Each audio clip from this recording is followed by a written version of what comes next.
we've just gotten our first courtroom sketch of the former president inside that New York City courtroom where his lawyers and prosecutors are currently arguing over what evidence and which witnesses can be put in front of a jury. We expect jury selection, what's called voir dire, to start as soon as these particular arguments are over. CNN's Kara Scannell has been inside the courtroom all morning. She joins us now live. Kara, what has the environment been like inside that room so far today? What's happening right now? And I don't know how much you were able to see it, but I'm looking at the courtroom sketch, and Mr. Trump looks like he is glowering. I don't know how it's art. It's not necessarily it's artistic journalism, but it's not a photograph. But has that been his demeanor inside?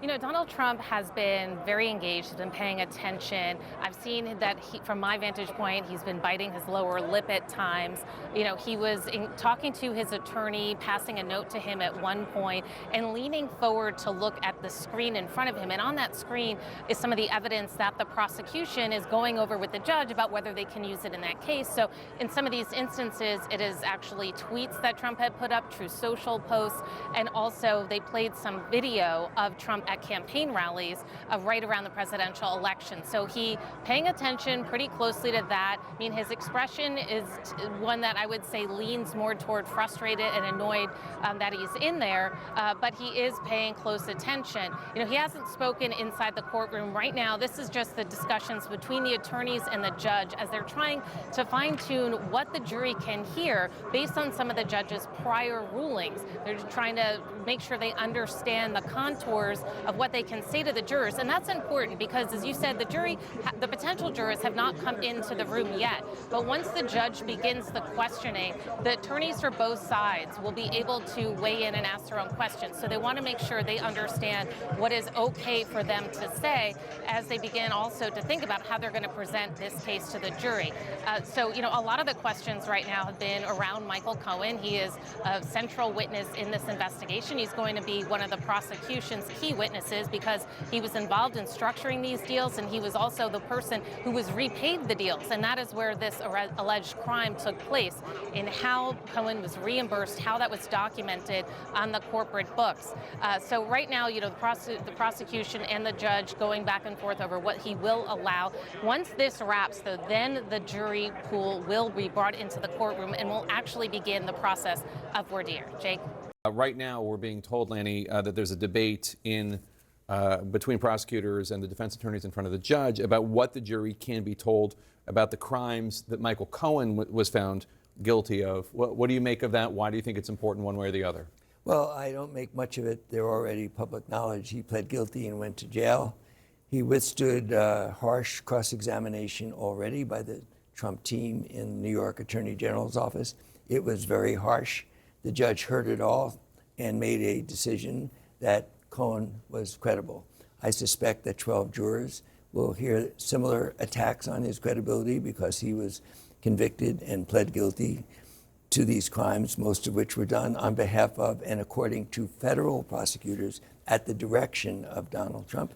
And then we'll see whether the jurors find him credible. That's up to them. So Mr. Trump's attorneys will no doubt say something about the fact that Mr. Cohen has been found guilty of perjury, and they'll say something along the lines of, you were found guilty of lying then. Why should we believe you now? And what would be your answer?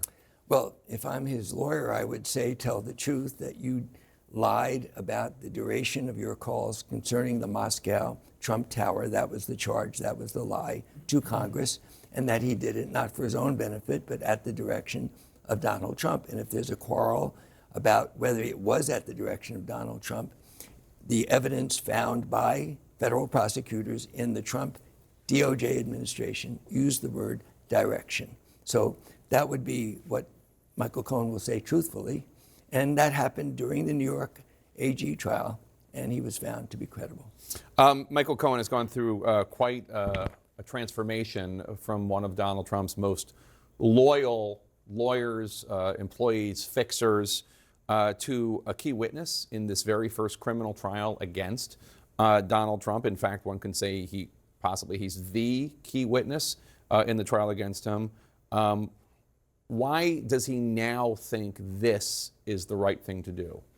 Well, it's a long process. He first called me in June of 2018 and said he wanted to go public and tell the truth.